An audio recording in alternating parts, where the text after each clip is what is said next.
Oui, Bonjour. Donc, bonjour. C'est évidemment très dommage que Nicolas ne puisse pas présenter son travail lui-même parce ouais. qu'il a longuement travaillé dans le cadre de son mémoire de recherche clinique sur ce dossier de responsabilité sociale. Vous savez que la responsabilité sociale a d'abord débuté dans le monde de l'entreprise. Oui, on en a parlé tout à l'heure avec Expansion, avec d'autres entreprises et aussi dans le domaine de l'alimentation des hôpitaux, comme l'ont montré les deux présentations précédentes. Et c'est dans les années 90 que Charles Belen, qui devrait également être connecté avec nous.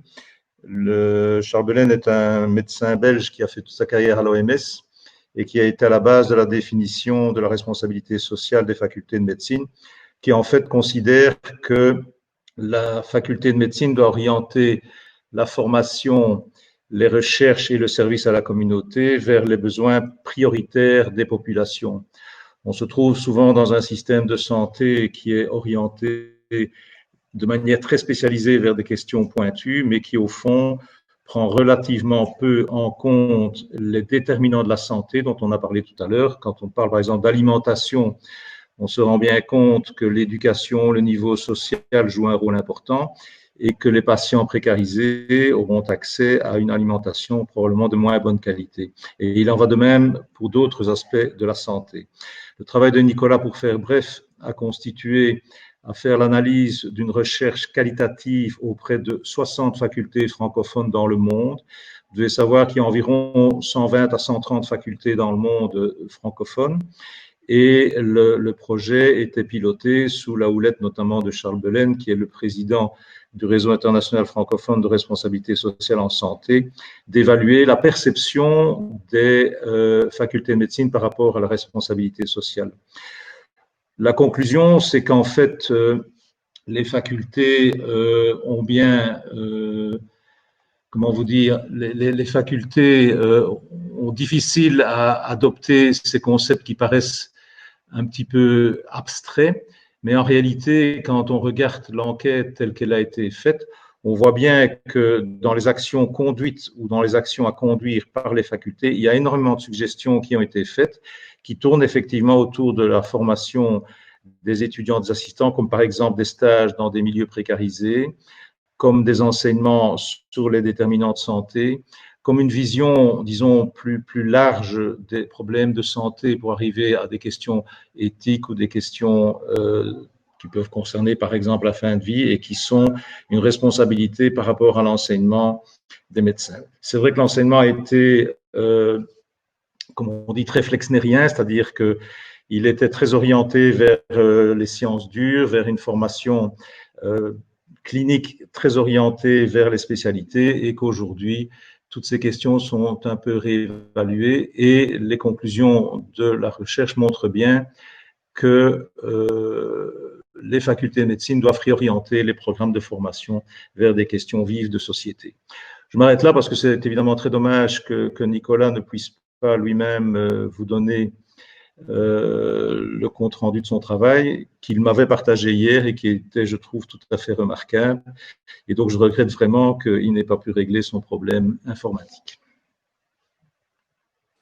Bah, oui, on le regrette aussi, d'autant qu'on avait vu Nicolas la semaine dernière pour une petite répétition et que tout fonctionnait évidemment au mieux.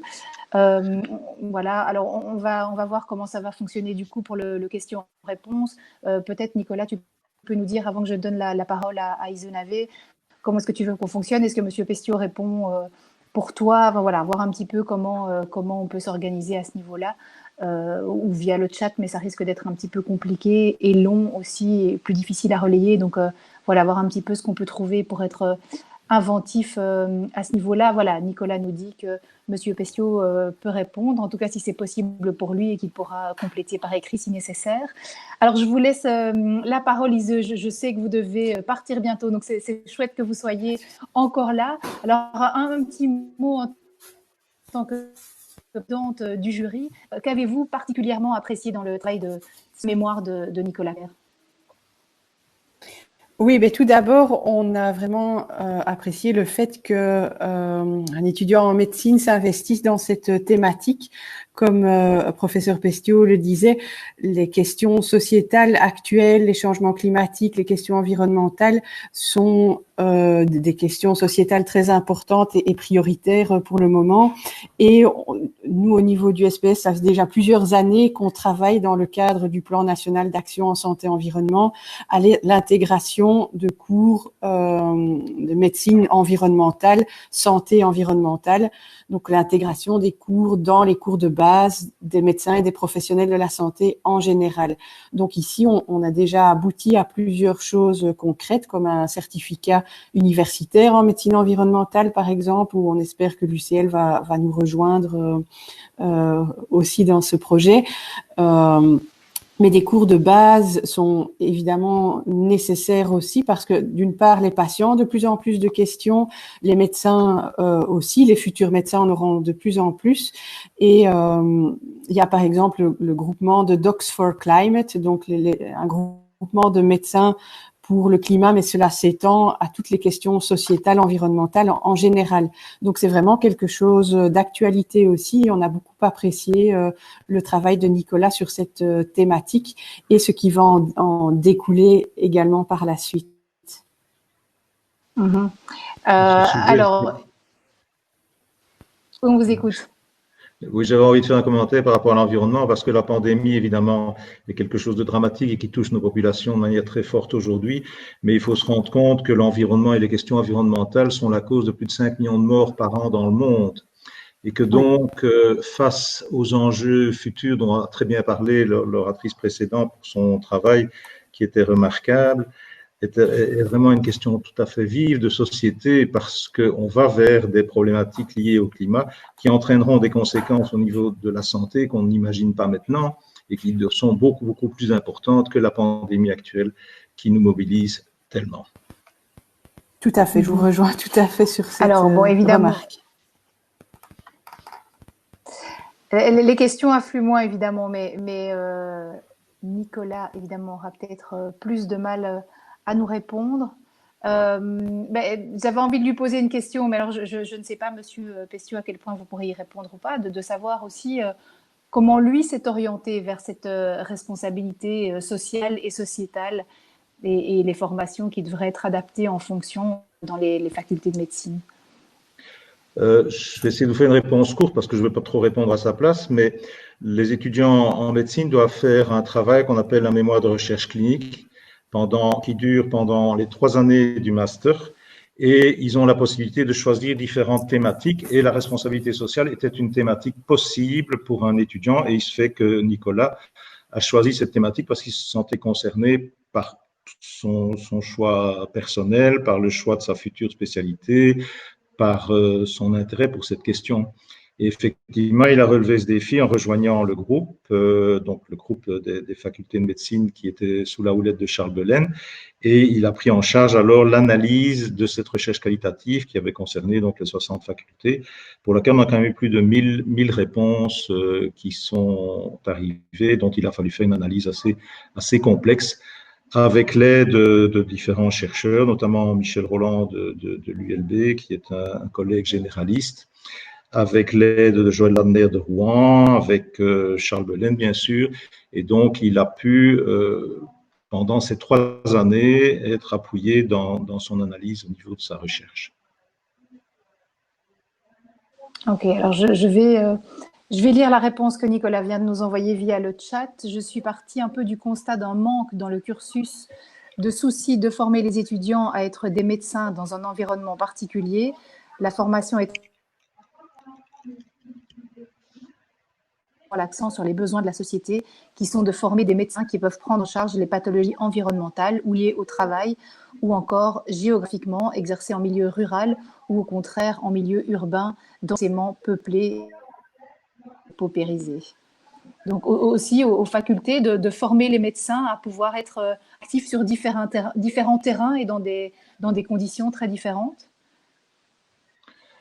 Mais c'est évident que des études, notamment dans des revues médicales prestigieuses, ont bien montré que la formation des médecins, quand elle est orientée vers les hôpitaux universitaires, et c'est là que se fait le principal de la formation, conditionne les médecins par la question des modèles de rôle. Les médecins, les futurs médecins s'identifient à la formation qu'ils reçoivent et aux maîtres de stage qu'ils reçoivent. Donc, si leur formation est principalement orientée vers l'hôpital académique, mais c'est ce modèle-là de soins qu'ils intègrent et qu'ils veulent développer. Mais en réalité, 80-90% des problèmes de santé rencontrés par la population peut être soignés au niveau de la première ligne de soins. Et tous les pays aujourd'hui, avec les difficultés financières que connaissent les systèmes de santé, essayent d'orienter la formation et d'orienter les patients à d'abord consulter des soins de santé primaire, de la médecine générale, ce qui n'est pas ce que les étudiants apprennent pendant une formation très orientée vers les spécialités. C'était ça un petit peu la question qui était soulevée par le travail de Nicolas. Oui, c'est ça. Alors, lui répondait aussi absolument, ça correspond en fait à un souhait des... Je crois que, par exemple, l'organisation de stages dans des milieux précarisés ou dans des pays moins favorisés sont des lieux de réflexion qui peuvent apporter énormément aux étudiants en leur apprenant que la santé, on doit en avoir une vision globale, une vision intégrée et tenir compte du fait que il peut y avoir des influences majeures des déterminants de santé que sont l'éducation, que sont le contexte social, que peuvent être la violence intrafamiliale. En fait, tous ces éléments jouent des rôles importants dans le futur des patients et on sait que ces déterminants jouent un rôle très, très important dans le devenir des patients et dans les pathologies qu'ils vont présenter plus tard. Je pense d'ailleurs que les travaux précédents le montraient bien, notamment sur la diététique, montraient bien que les choix alimentaires ont un impact sur le diabète. Savez-vous par exemple que le diabète, avec l'exercice physique et l'alimentation, on peut en diminuer de 50% l'incidence. Je parle bien du diabète de type 2, qui est le diabète adulte, celui qu'on rencontre le plus dans 80-90% des cas. Eh bien, l'alimentation et l'exercice physique, dans des études extrêmement sérieuses, montrent qu'on peut en diminuer l'incidence de 50%. C'est très impressionnant parce que ça veut dire que si on agit en amont des problèmes de santé avec tout ce que vous avez discuté aujourd'hui, je pense qu'on peut être vraiment efficace au niveau de la santé des populations et être efficient aussi au niveau des coûts. Exactement. Bon, ben merci Dominique Pestiot d'avoir repris le relais ce matin. Nicolas, ben merci d'avoir été vraiment désolé que Nicolas n'ait pas pu intervenir. intervenir. Ben oui, nous aussi. On aurait bien aimé.